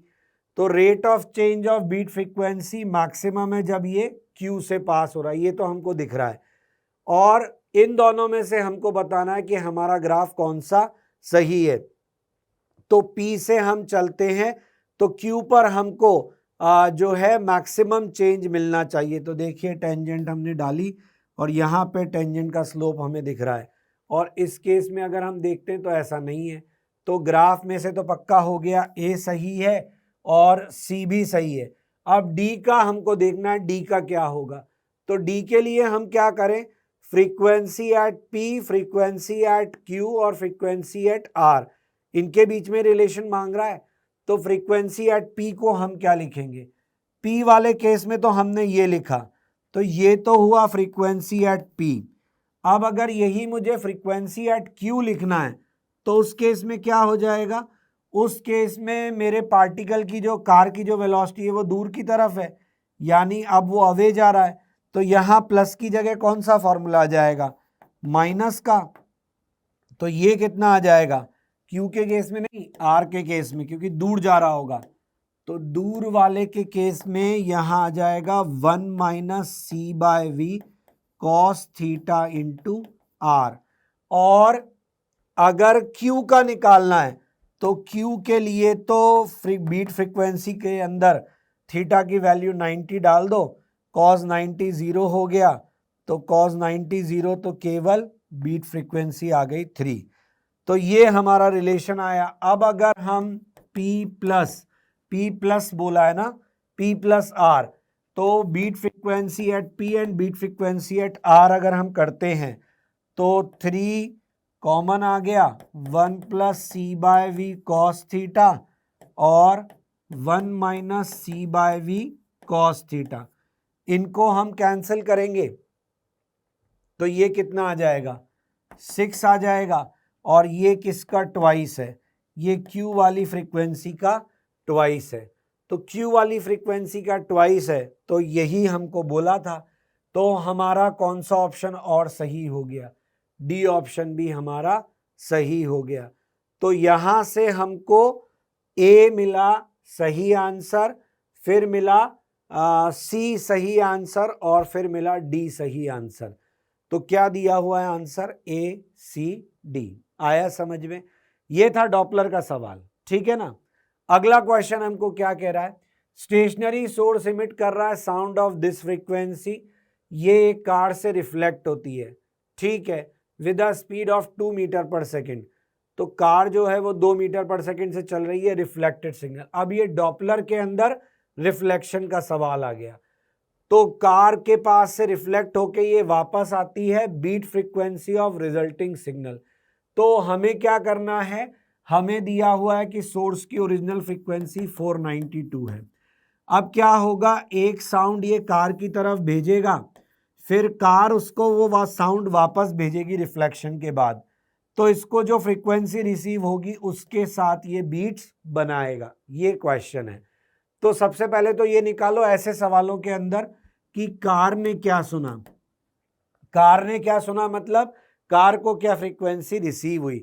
तो हम जानते हैं कार अगर ऑब्जर्वर चल रहा है तो v plus velocity of observer v into F. तो यहाँ पे साउंड की स्पीड हमको कितनी दी हुई है? 330, और ऑब्जर्वर की स्पीड है 2, और एफ फ्रीक्वेंसी कितनी है? 492। ये फ्रीक्वेंसी तो कार ने सुनी। अब कार ये फ्रीक्वेंसी वापस भेजेगी, ये फ्रीक्वेंसी अब रिसीव करेगा आपका सोर्स। अब सोर्स बन जाएगा ऑब्जर्वर, कार बन जाएगी खुद एक सोर्स, और उस सोर्स की फ्रीक्वेंसी क्या लोगे? FC। अब सोर्स जो है वो आ रहा है ऑब्जर्वर की तरफ, तो V माइनस VS, ये हो जाएगा 330 अपॉन 330 माइनस 2 इंटू FC। ये हो जाएगा 330 डिवाइडेड बाय ये 328 FC। अब हमको कहा है क्वेश्चन में इसका डिफरेंस निकालो 492 के साथ, वो है बीट फ्रीक्वेंसी। तो 492 तो ओरिजिनल थी, अब रिसीव क्या हो रहा है वो भी देख लो। तो रिसीव हो रहा है 330 अपॉन 328 इंटू FC का वैल्यू 332 अपॉन 330 इंटू 492। ये कट गए आपस में, ये 328 ये 492, तो हमने उल्टा सब्ट्रैक्ट कर दिया, तो मॉड ले लेते हैं, कोई बात नहीं। तो 492 हमारा बाहर आ गया, 1 माइनस ये हो गया, कितना हो जाएगा? 332 माइनस 328, तो ये हो जाएगा 4, तो 4 अपॉन 328। ये माइनस हटा देते हैं क्योंकि इसकी ज़रूरत हमको नहीं है। मॉड ले रहे हैं वो आप समझ ही गए होंगे। ये कितना हो जाएगा? तो 4 8 जा 32 ये हो गया, और 4 2 जा 8 ये हो गया, 82 तो ये हो गया। और ये आपस में कट सकते हैं क्या? तो हमको आंसर डेसिमल में दिया होगा डेफिनेटली इसका। तो 492 बाय 82 को हम सॉल्व करेंगे तो हमको क्या आंसर मिलेंगे? तो इस केस में हमको आंसर मिलेगा 6। ये 6 आ रहा है क्या? 6 2 जा 12 कर लेंगे, और ये 6 8 जा 48, 492, सीधा सीधा ही कट रहा है 6 आंसर। मुझे डेसिमल रेंज लग रहा था कि 492 और 82 जैसी गंदी वैल्यूज देखकर। आया समझ में? तो ये डॉपलर का क्वेश्चन था, बेसिकली हमारा हो गया। ठीक है, अगले सवाल की तरफ चलते। तो अभी हमने लगातार जो देखे वो क्वेश्चन हमको डॉपलर के नजर आ रहे हैं, लेकिन डॉपलर में माइनर माइनर वेरिएशन हमको देखने को मिल रहा है, जैसे रिफ्लेक्शन का केस हमको मिला। अगला केस हमको दिया हुआ है, 2 लोग हैं जो वॉक कर रहे हैं हॉरिजॉन्टल स्ट्रेट लाइन में सेम डायरेक्शन में, ठीक है। आगे वाला आदमी चल रहा है 1 मीटर पर सेकंड से, और उसके पीछे वाला आदमी चल रहा है 2 मीटर पर सेकंड से, ठीक है। और एक थर्ड मैन है जो 12 मीटर की हाइट पर है, ठीक है। और ये जो मैन है ये सेम हॉरिजॉन्टल लाइन पर है, मतलब इसी लाइन पर है, मतलब इसी वर्टिकल प्लेन में है, तो इसी के पैरेलल ऊपर की तरफ, मतलब ऐसे समझिए कि दो लोग यहाँ चल रहे हैं और ये एक दीवार है और दीवार के ऊपर एक आदमी खड़ा हुआ है, ठीक है, यहाँ पे ये आदमी खड़ा हुआ है। तो ये 12 मीटर है। क्वेश्चन में बोला है कि दोनों लोग विसिल बजाते हैं, तो ये भी 1430 से बजा रहा है, वो भी 1430 से। स्पीड ऑफ साउंड दिया हुआ है, दोनों 10 मीटर की डिस्टेंस पे हैं, ठीक है, और इक्वी डिस्टेंस है आपका स्टेशनरी मैन, यानी ये जो ऑब्जर्वर है ये स्टेशनरी है। Frequency of beats heard by the stationary man. तो यहाँ पे हो क्या रहा है, एक बार इसको देख लेते हैं। इस तरीके का सिचुएशन है, यहाँ पे ये डिस्टेंस 12 मीटर है, ये 5 है, तो ये 13 हो गई, और ये एंगल थीटा मान लो, तो थीटा इधर, तो थीटा का कंपोनेंट इधर। ऑब्जर्वर स्टेशनरी है, दो सोर्स हो गए S1 और S2। S1 जो है वो ऑब्जर्वर की तरफ चल रहा है इस इंस्टेंट पे, और S2 ऑब्जर्वर से दूर चल रहा है, इसका भी एंगल थीटा होगा। तो इसके केस में तो ऑब्जर्वर की वेलोसिटी अवे फ्रॉम सोर्स की वेलोसिटी अवे फ्रॉम ऑब्जर्वर है, और इसमें टुवर्ड्स ऑब्जर्वर है। तो हम क्या लिखेंगे, पहले सोर्स के कारण जो इसको फ्रीक्वेंसी रिसीव होगी वो होगी v माइनस इसकी स्पीड कितनी थी 2, तो 2 cos थीटा इंटू F1, तो ये F1 डैश है जो इसको फ्रीक्वेंसी रिसीव हो रही है पहले कारण। सवाल में दोनों की फ्रीक्वेंसी 1430 बोली है, तो हम एक काम करते हैं, इसको डैश को हटा देते हैं और सिंपली ऐसे रहने देते हैं। तो पहले के कारण फ्रीक्वेंसी रिसीव हुई ये, और दूसरे के कारण फ्रीक्वेंसी रिसीव होगी ये, समझ रहे हैं आप, ये फ्रीक्वेंसी रिसीव होगी। क्यों? क्योंकि इसके केस में 1 से चल रहा था। अब इसको हम क्या कर सकते हैं, आगे हम इसको सॉल्व कर सकते हैं। अच्छा, यहाँ पे एक चीज ध्यान देने वाली है कि ये दो और एक जैसी स्पीड से चल रहे हैं, और जो साउंड है वो 330 से चल रहा है, तो मुझे इसमें बायनोमियल का यूज नजर आ रहा है। तो अगर मैं इसको कॉमन लेके काट दूं तो 1/1 minus 2/v cos theta into f, इसको मैं लिख सकता हूँ f into 1 minus 2/v cos theta raise to power -1, इसको मैं लिख सकता हूँ f 1 plus 2/v cos theta. मुझे लगता है कैलकुलेशन आसान हो जाएगी। तो इसी तरीके से ये हो जाएगा 1 minus 2/v cos theta into F. तो अब हमारे लिए आसान हो गया बीट फ्रीक्वेंसी निकालना। कैसे? हम f1 माइनस f2 कर देते हैं, f कॉमन आ गया, 1 प्लस 2/v cos थीटा और minus 1 minus plus 2/v cos theta.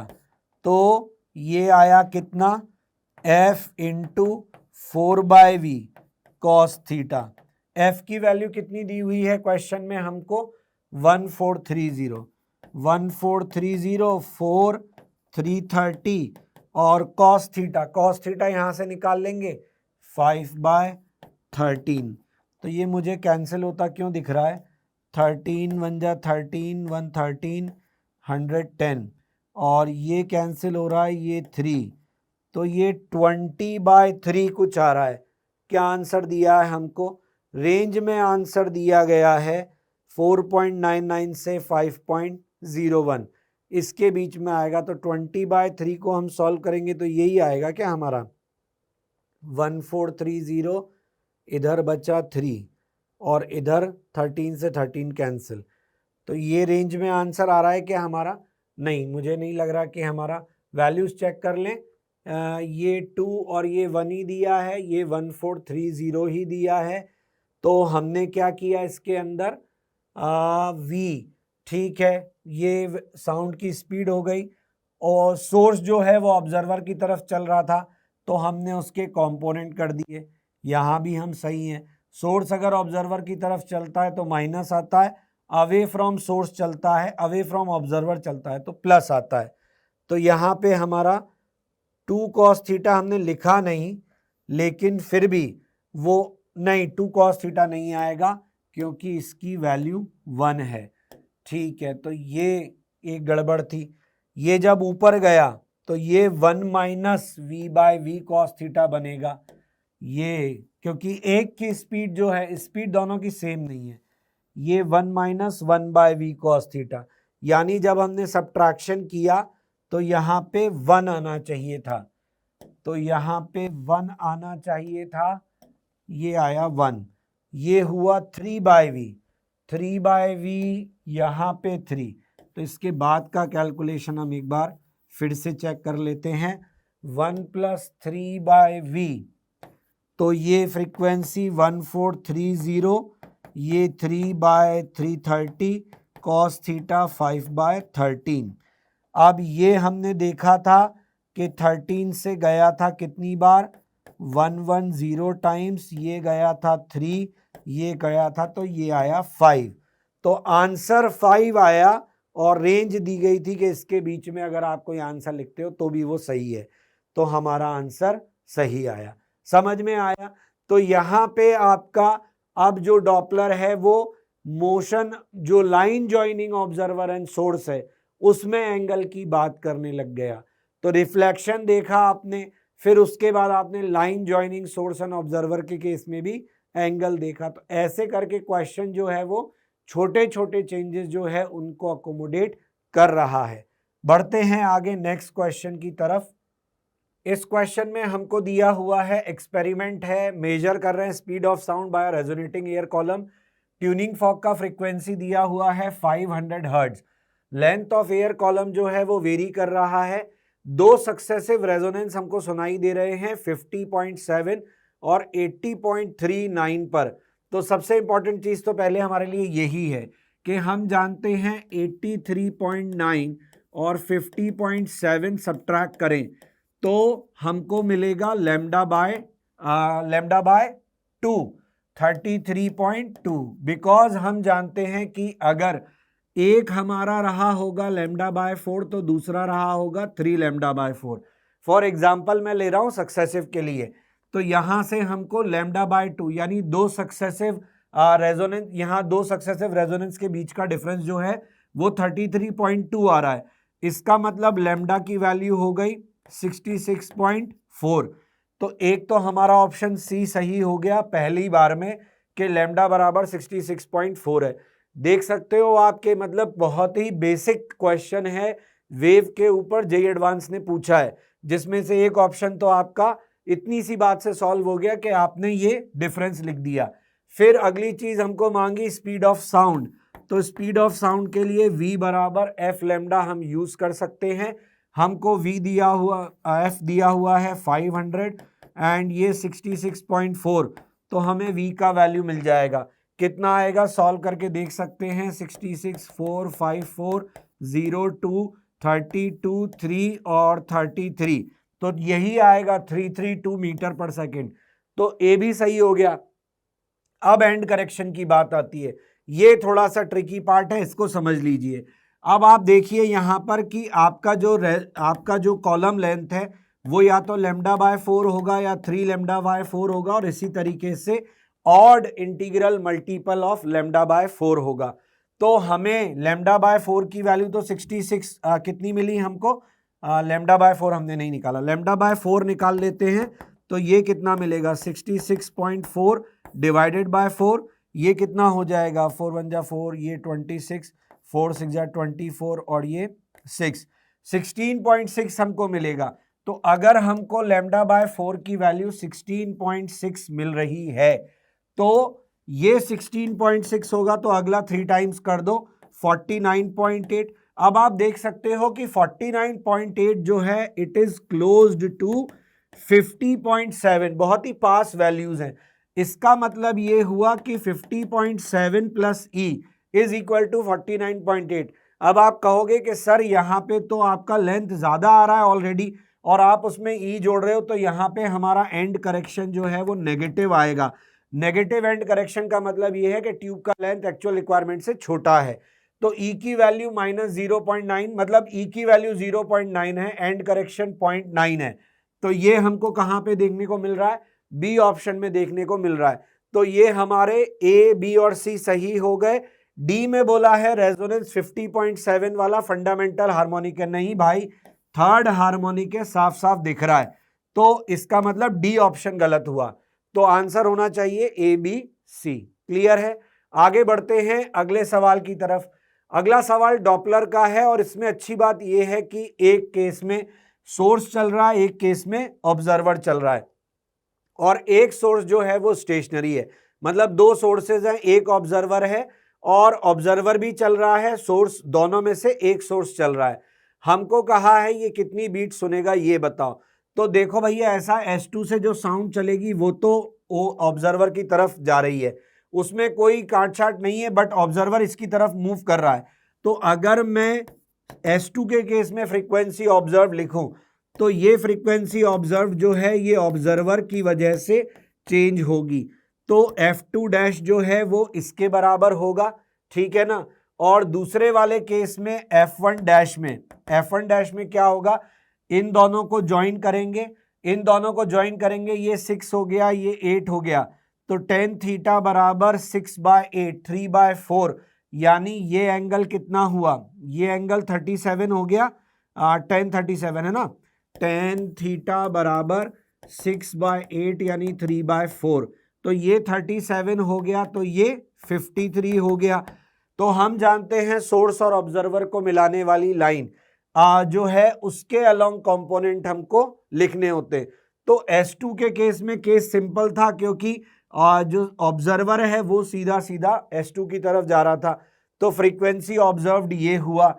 और इसके केस में F1 डैश के केस में क्या हुआ, F1 डैश के केस में हमारा ये आया, अच्छा इनको कन्वर्ट कर लेते हैं, 36 किलोमीटर पर आवर, क्योंकि ये जो स्पीड ऑफ साउंड है, स्पीड ऑफ साउंड मेंशन है क्या क्वेश्चन में, ये रहा, ये मीटर पर सेकंड में, तो हमें इनको बदलना पड़ेगा।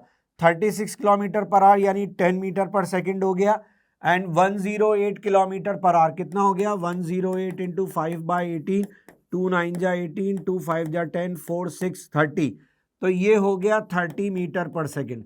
तो हम ये बोल रहे हैं कि यहाँ पे v प्लस ऑब्जर्वर की स्पीड टुवर्ड सोर्स है, तो v प्लस 10 cos 53, और सोर्स की स्पीड ऑब्जर्वर की तरफ है, तो v minus 30 cos 37 into F1, ये हमको लगाना होगा। ये कितना आएगा, तो v की वैल्यू है 330 प्लस 10 cos 53 कितना हो जाएगा, cos 53 होता है 3/5, 6, ये हुआ 336, और 30 cos 37 कितना हो जाएगा, 4/5, तो ये 24, तो 330 माइनस 24 इंटू ये कितना है F1 का वैल्यू कितना दिया हुआ है, तो सोर्सेस की फ्रीक्वेंसीज कहीं दी है, दोनों की फ्रीक्वेंसी 120 है। एक तो इसको सॉल्व करना पड़ेगा। और F2 वाले में क्या होगा, V प्लस, तो 330 ये था और ये 10 है, तो ये हो गया 340 डिवाइड बाय 330 इंटू 120, ये भी हम निकाल सकते हैं। तो ये कितना आ जाएगा, ये कैंसिल हो गए, 3 4 जा 12 हो गया, ये 11 हो गया, ये हो गया 0 4 4 जा 16, और 4 3 जा 12 1 13, और इसको हम 11 से कर रहे हैं, तो 11, और ये 26 2 से किया, तो ये 2240, तो ये कितना आ रहा है 120 और 40, तो ये 3 कुछ आ रहा है। तो इसकी फ्रीक्वेंसी ऑब्जर्व्ड कितनी आ रही है, क्योंकि ये 4 से तो जाएगा नहीं, तो ये 7 पॉइंट लगाएंगे तो 0, और अब जाएगा 6 से, तो ये ऑलमोस्ट हमारा आ रहा है 123.6 समथिंग, है ना। और ये वाला कितना आ रहा है, तो ये हमने देखा 336, ठीक है, 336 इंटू 120 अपॉन ये कितना हो जाएगा 320 और 24, तो ये रह जाएगा मेरे हिसाब से 306, 330 24, तो हाँ 306 ये रह गया। तो यहाँ पे इसको सॉल्व करेंगे तो F1 डैश, तो F1 डैश की वैल्यू यहाँ से, तो हमें क्या करना है, हमें निकालनी है बीट्स निकालने के लिए कुल मिला के हमको F1 dash minus F2 dash कर देना है। तो कैलकुलेशन आपको समझ में आ गई।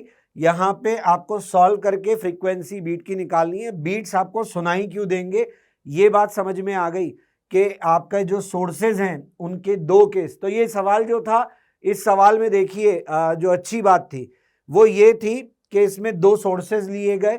एक बार डॉपलर में प्लेन डॉपलर मतलब कि ऑब्जर्वर चला या सोर्स चला वाला केस सॉल्व किया। दूसरी बार हमने जो लाइन ज्वाइनिंग वाला केस होता है किसी एंगल वाला, वो सॉल्व किया। दोनों मिला के सवाल बनाया, अच्छा सवाल है। तो ये हो गया हमारा क्वेश्चन। टिपिकल नहीं है लेकिन प्योर सवाल है, प्योर क्वेश्चन पूछा है, यानी डॉपलर में ही अलग अलग कंसेप्ट जो हैं उनको जोड़ के पूछ लिया गया। दूसरे किसी कंसेप्ट की मिक्सिंग इसमें नहीं हुई है। ठीक है, तो सॉल्व करेंगे तो हमारा अप्रोक्सीमेटली ये आंसर आएगा। चलिए आगे बढ़ते। अगले क्वेश्चन में हमको कहा है tuning fork resonance with an air column in a pipe, और ट्यूनिंग फॉर्क मूव कर रहा है with a speed of 2 in front of an open end. तो देखिए ट्यूनिंग फॉर्क को आप मान लीजिए कि वो आपका सोर्स है, आपका जो रेजोनेंस कॉलम है उसको आप मान लीजिए एयर कॉलम, जो पाइप है आपका उसको मान लीजिए ऑब्जर्वर है, और इस तरीके से मूव करा रहे हो कि मतलब ये आपका कॉलम है और ये आपका ट्यूनिंग फॉर्क है, और आप इसको लेके आ रहे हो इसके पास। तो अपने को कहा है कि कितना चेंज करना पड़ेगा अपने को लेंथ में। तो देखो भाई इसमें ऐसा है कि शुरुआत में जब कोई चेंज नहीं था तो V/2L फंडामेंटल फ्रीक्वेंसी, तो आपका लेंथ ऑफ ट्यूब क्या था, लेंथ ऑफ ट्यूब था V/2F। बाद में क्या हुआ, फ्रीक्वेंसी बदल गई। क्यों बदल गई, क्योंकि सोर्स जो है वो ऑब्जर्वर की तरफ चल रहा है। तो सोर्स अगर ऑब्जर्वर की तरफ चल रहा है तो फ्रीक्वेंसी बदली हुई है। अब अगर आपको रेजोनेंस प्ले करना है तो रेजोनेंस के लिए आपको लेंथ दूसरा लेना पड़ेगा। यहां से नई लेंथ निकाली तो कितनी आई, V से तो V कैंसिल हो गया, V माइनस VS/2F। तो यहां आई V/2F और यहां आई V माइनस VS/2F। इसका मतलब हमें change in length upon length into 100 निकालना है। इसका मतलब हुआ V/2F minus V minus VS/2F, है ना, और फिर उसको डिवाइड करना है किससे, V/2F से इंटू 100। ये हमको सॉल्व करना है। तो इसको सॉल्व करेंगे तो क्या होगा, 2F यहां पे आएगा, V से V कैंसिल हो जाएगा, VS इधर 2F अपॉन V इंटू 100, तो ये भी कैंसिल हो गए। VS यानी कि 2 इंटू 100 यानी 200, 200 upon V, what is V, 320। तो अपने को जो परसेंटेज चेंज लेंथ मिलेगा वो 200/320 मिलेगा। क्वेश्चन समझ में आया कि आपका रेजोनेंस कॉलम ट्यूब था, आप इस तरीके से ट्यूनिंग फॉर्क को पास में लेके आए। जब ऐसा आप नहीं कर रहे थे तब आपका जो लेंथ था ट्यूब का वो ये था पाइप का। बाद में क्या हुआ, आपने क्योंकि डॉपलर लगा दिया, अब देखो डॉपलर और रेजोनेंस दोनों साथ आ गए, रेजोनेंस ट्यूब। यहां पे एफ डैश जो है, क्योंकि फ्रीक्वेंसी बदल गई डॉपलर की वजह से, तो लेंथ बदलनी पड़ेगी रेजोनेंस के लिए। तो लेंथ हमने बदल दी, वो एल डैश मान ली। तो हमें क्वेश्चन में पूछा था परसेंटेज चेंज रिक्वायर्ड, तो परसेंटेज चेंज रिक्वायर्ड कितना होगा यहां से सॉल्व करके हम निकाल सकते। इज दैट क्लियर, तो ये आ जाएगा हमारा। फिर इसके बाद नेक्स्ट क्वेश्चन में क्या कहा है, फिर से डॉपलर का सवाल दिख रहा है, सोर्स अप्रोचिंग विद स्पीड, वही सवाल है। तो ये कौन सा ईयर था हमारा, ये था 2020 और ये है 2021। आप देख सकते हो जेई का इंक्लिनेशन किस तरफ है। सोर्स अप्रोच कर रहा है with speed U towards open and, जैसे वहां पे ट्यूनिंग फॉर्क अप्रोच कर रहा था। Length L emitting sound of frequency FS the further and, ये क्लोज कर दिया, वही रेजोनेंस कॉलम ट्यूब है। स्पीड ऑफ साउंड है V, तो V F0 फंडामेंटल फ्रीक्वेंसी है। कॉम्बिनेशन बताना है जिससे रेजोनेंस होगा। तो देखिए सबसे पहली चीज तो ये है यहां पर कि आपको सुनाई क्या देगा, आपको FS नहीं सुनाई देगा, क्योंकि सोर्स ऑब्जर्वर की तरफ चल के आ रहा है, तो आपको ये सुनाई देगा। अब जो आपको सुनाई दे रहा है वो F0 के साथ में क्या रिलेशन रख सकता है इन केस ऑफ रेजोनेंस, हो सकता है वो F0 के बराबर हो सकता है वो 3F0 के बराबर हो सकता है वो 5F0 के बराबर हो, एंड सो ऑन। तो कुल मिला के क्वेश्चन में left hand side belongs to Doppler, right hand side belongs to resonance column tube experiment. समझ में आया।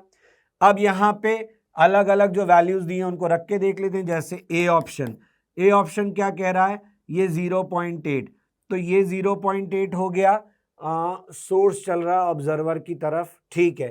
तो V अपॉन ये हो गया V माइनस 0.8, तो ये हो गया 0.2V इंटू FS। तो ये कितना हुआ, ये हो गया आपका 10 ऊपर चला गया और ये हो गया 0.2 10 5, तो ये आया 5 FS। तो आपका FS बराबर आ रहा है F0 बाय 5, है ना, या तो ये आ रहा है।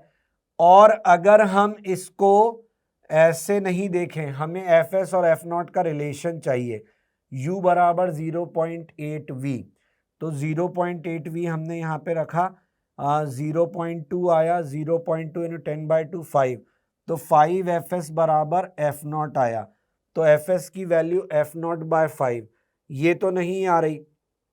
अगर हम F0 की वैल्यू की जगह फिफ्थ वाला मान लें तो फिफ्थ वाला हो जाएगा, क्यों, क्योंकि ये वैल्यू जो है ये 5 टाइम्स आ रही है, 5 टाइम्स ऑफ FS।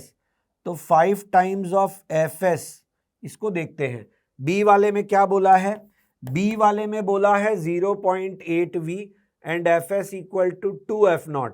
तो ये वाला केस लगा है, तो V वंस अगेन हम क्या ले रहे हैं, अच्छा FS बराबर F0 ले लें तो उस केस में क्या आएगा, ये तो नहीं सेम आ रहा।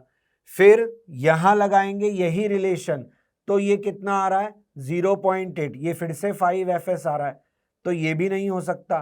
सी वाले में क्या बोला है 0.8 FS बराबर 0.5 F0, ये आ रहा है क्या, तो यहां पे हमने देखा V माइनस 0.8V, ये भी हमारा 5 FS आ रहा है। तो ये वैल्यूज जो हैं 5 FS बराबर F0, ये भी नहीं सेटिस्फाई कर रहा।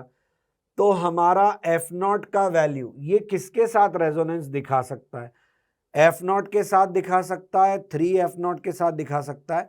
तो बेसिकली हमको रेशो चेक करना है, रेशो चेक करना है, तो एक ही वैल्यू हमने देखी V upon V minus U FS into F0, तो ये बराबर आ सकता है FS अपॉन F0 बराबर यहाँ पे कितना आया 1 अपॉन ये 0.2, तो 0.2 आया ये। अब इसकी वैल्यू 0.2 हो सकती है या इसकी वैल्यू 0.6 हो सकती है या इसकी वैल्यू 1 हो सकती है, ठीक है। देखिए यहाँ पे हमने क्या किया, ये जो हमने किया इसको मैं एक बार और आपको समझा देता हूं। हमने क्या किया, यहां तक तो रिलेशन लिखा ही था, फिर हमने FS अपॉन F0 कर दिया, तो हमने देखा था यहां 1, यहां 0.2, तो 0.2 इधर चला गया। अब आपका जो FS है वो मल्टीपल्स हो सकता है, मल्टीपल्स हो सकता है, यानी या तो ये F0 का इंटीग्रल मल्टीपल यानी एक टाइम मल्टीप्लीकेशन हो सकता है या 3 टाइम्स हो सकता है। यहां पे ये F0 इंटू 1 रहा, यहां पे ये F0 इंटू 3 रहा, यहां पे ये F0 इंटू 5 हो गया। तो FS can be F0 into 5, yes. तो FS अगर 5 टाइम्स ऑफ F0 हो गया तो FS बराबर F0 हो जाएगा। ये बोला है क्वेश्चन में हमको कि FS और F0 का रिलेशन क्या होना चाहिए। तो इसका फिजिकल मतलब समझे आप, इसका फिजिकल मतलब ये है कि अगर FS बराबर F0 होगा तो हमारा फिफ्थ हार्मोनिक जो होगा उसके साथ में रेजोनेंस आएगा। फिर बी वाले ऑप्शन में क्या हो रहा है, बी वाले ऑप्शन में यही डेटा है, तो इसमें 2F0 आ सकता है क्या, 10 टाइम्स कर दें तो 2F0 आ सकता है अगर हम 10th हार्मोनिक की बात करें, पर 10 आता नहीं है क्योंकि यहां पे ऑड ही आते हैं। 5 के बाद 7 आएगा, 9 आएगा, 11 आएगा, 10 नहीं आएगा। तो ये तो पॉसिबल है, ये पॉसिबल नहीं है, बिकॉज इसके लिए 10th हार्मोनिक रिक्वायर्ड है और यहां पे केवल ऑड हार्मोनिक्स अलाउड है। सी वाले में क्या बोला है, सी वाले में भी यही डेटा है, लेकिन इसमें ये बोल रहा है कि FS equal to 0.5 F0। 0.5 F0 तो पॉसिबल ही नहीं है। 0.2 के बाद में 0.6 आ रहा है, तो ये भी पॉसिबल नहीं है। फिर ये बोल रहा है 1.5 एफ नॉट, ये चांस दिख रहा है मुझे। कैसे? 5 टाइम्स किया तो ये आया, 7 टाइम्स करेंगे तो क्या आएगा? नहीं, इसमें ध्यान दो, u बदल दिया, u बदल दिया तो कैलकुलेशन फिर से करनी पड़ेगी d के लिए। क्या कैलकुलेशन थी? F S upon F naught is equal to v upon we minus u, that is equal to v upon we minus 0.5v, that is equal to 1 upon 0.5, 1 upon 0.5 यानी कि इट इज 2। तो अब क्या हो सकता है? F S upon F not 2 हो सकता है, यही मतलब निकला, 2 हो सकता है, या फिर कितना हो सकता है? 2 का मल्टीपल हो सकता है। 2 का कौन सा मल्टीपल? 1, 3, 5, यही मतलब निकला। एक बार कैलकुलेशन चेक कर ले, हमने उल्टा लिखा है तो इसको सही कर लेते हैं। ये हमें रिलेशन लिखना था, ये वाला। मैं एक बार फिर से आपको बता देता हूं रिलेशन क्या लिखना था। हमें लिखना था F S V upon we minus U into is equal to F naught. तो F S upon F naught बराबर आया V minus U upon V, ये आया। अब मैंने वहां 2 लिखा था तो यहां 0.5, यानी कि अब अगर ये इंटीग्रल मल्टीपल देखें, फंडामेंटल हार्मोनिक हुआ तो उस केस में एफ एस बराबर 0.5 एफ नॉट। थर्ड हार्मोनिक हुआ तो 0.5 इंटू 3, तो 0.5 इंटू 3 यानी 1.5। तो कौन सा आंसर हो गया? डी। क्वेश्चन जो है उसमें रेशो, इंटीग्रल मल्टीपल, ये सारी चीजें जो हैं बहुत ही कैलकुलेशन ध्यान रखने वाली है। मैं एक बार और कंक्लूड कर देता हूं कि हमने क्या किया, यहां रेजोनेंस कॉलम ट्यूब की तरफ अपना सोर्स मूव कराया, उसकी वजह से हमको रेजोनेंस सुनाई दिया। तो हमें ये चेक करना था कि हमारे सोर्स की फ्रीक्वेंसी का फंडामेंटल के साथ क्या रिलेशन हो कि हमको रेजोनेंस सुनाई दे। तो ए वाले केस में हमको सुनाई दिया कौन सा हार्मोनिक? फिफ्थ हार्मोनिक के साथ में रेजोनेंस सुनाई दिया। डी वाले में थर्ड हार्मोनिक के साथ रेजोनेंस सुनाई दिया। ठीक है, तो आंसर होगा ए एंड डी। आगे बढ़ते हैं।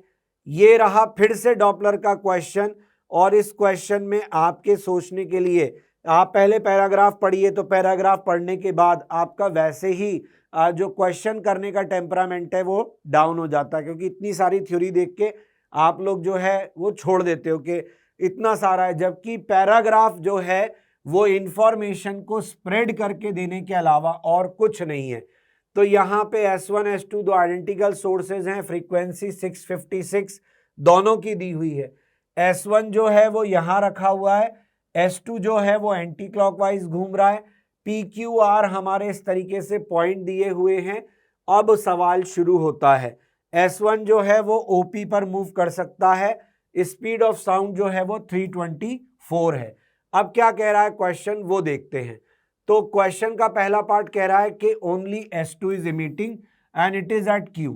तो आपने देखा था Q यहां था, और S2 अगर चल रहा है एंटी क्लॉकवाइज तो उसकी वेलोसिटी इस तरफ होगी। कितनी वेलोसिटी दी हुई है उसकी? 4√2। तो ये 4√2 से चल रहा है। S1 वाला रेस्ट में है, S2 वाला इधर है, और ऑब्जर्वर या डिटेक्टर यहां रखा हुआ है। तो देखिए, केवल S2 इमिट कर रहा है, S1 इमिट नहीं कर रहा। अब आपसे पूछा डिटेक्टर क्या सुनेगा, तो आप देखिए ऑब्जर्वर और सोर्स को मिलाने वाली लाइन के अलोंग कंपोनेंट लेना पड़ेगा।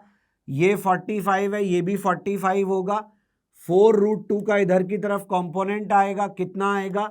4√2 cos 45, दैट मेक्स इट 4। तो ये 4√2 cos 45 इसका कंपोनेंट आ गया इस डायरेक्शन में। तो हमें क्या ऑब्जर्व होगा? हमारी ऑब्जर्व फ्रीक्वेंसी क्या होगी?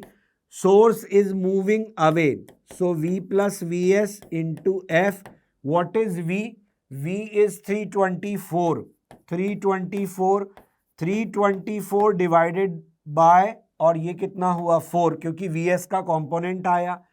फ्रीक्वेंसी ऑफ सोर्स कितना दिया हुआ है? 656 हर्ट्ज। तो ये 656 हम यहां से कर लेंगे। तो इसको सॉल्व करने पे कितना आएगा? हमें कहा था फ्रीक्वेंसी ऑफ साउंड मेजर्ड, तो यहां से हम फ्रीक्वेंसी ऑफ साउंड मेजर्ड निकाल लेते हैं, क्योंकि S1 की तो कोई फ्रीक्वेंसी ऑफ साउंड होगा नहीं। तो ये हमारा आंसर आएगा यहां से 648। आगे बढ़ते हैं, अगला इसका जो पार्ट है उसमें क्या बोला है, अब उसमें बोला है कि दोनों इमिट कर रहे हैं, लेकिन S2 जो है वो R पर है, यानी उसकी वेलोसिटी इधर होगी, और S1 जो है वो O की तरफ चल रहा है, ऑब्जर्वर रेस्ट में है, S1 O की तरफ चल रहा है, तो O के ऊपर फ्रीक्वेंसी ऑब्जर्व्ड क्या होगी, जब सोर्स ऑफ की तरफ चलता है तो V minus V S into F. अब यहां जो डेटा दिया हुआ है फिर से वो रखते हैं, ये 324 है, ये 324 माइनस है, Vs की वैल्यू कितनी दी हुई है 4√2, और ये था 656। इसको सॉल्व करेंगे तो ये आएगा 664.2, ये 664.2 आएगा, F2 डैश F2 के बराबर ही आएगा। क्यों? क्योंकि S2 जो है वो जोड़ने वाली लाइन के 90 डिग्री पे जा रहा है, तो उसके कारण O पर कोई डॉपलर हमको इफेक्ट फील नहीं होगा। तो F2 मिल गया, F1 डैश मिल गया, तो बीट फ्रीक्वेंसी क्या होगी, बीट ही मांगा होगा हमसे इसमें, इसको सॉल्व कर लेंगे तो ये 8.2 के आसपास आंसर आना चाहिए। आंसर वैसे भी रेंज में दिया गया था तो हम चेक कर सकते हैं, आया समझ में। तो ये डॉपलर का सवाल वंस अगेन ऑब्जर्वर और सोर्स को मिलाने वाली लाइन के साथ जो एंगल का खेल है उसके ऊपर सवाल बनाया, मतलब आप समझ जाओ कि इंक्लिनेशन किधर की तरफ है। जेई का किस ईयर का क्वेश्चन है, 23 का क्वेश्चन है। चलते हैं आगे, this is the last question of our session. इसमें कहा गया स्ट्रिंग का लेंथ है 1 मीटर, मास है इतना, स्ट्रिंग जो है वो वाइब्रेट कर रहा है, 2 सक्सेसिव हार्मोनिक्स। फिर से वही चीज आ गई, 2 सक्सेसिव हार्मोनिक्स। तो अगर हमें यहां पे 750 की वैल्यू लिखनी है तो इट इज NV/12, मान लेते हैं nth हार्मोनिक, n/12 √T/μ, और ये वाला 1000 ये हो जाएगा n+1/12 √T/μ।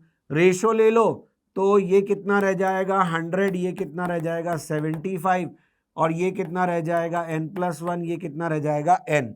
इसको हम कैंसिल कर सकते हैं, ये 3 ये 4, तो हमें मिलेगा 4n बराबर 3n + 3, तो n बराबर हमको मिलेगा 3। यानी कौन से हार्मोनिक की बात हो रही थी, थर्ड हार्मोनिक की बात हो रही थी।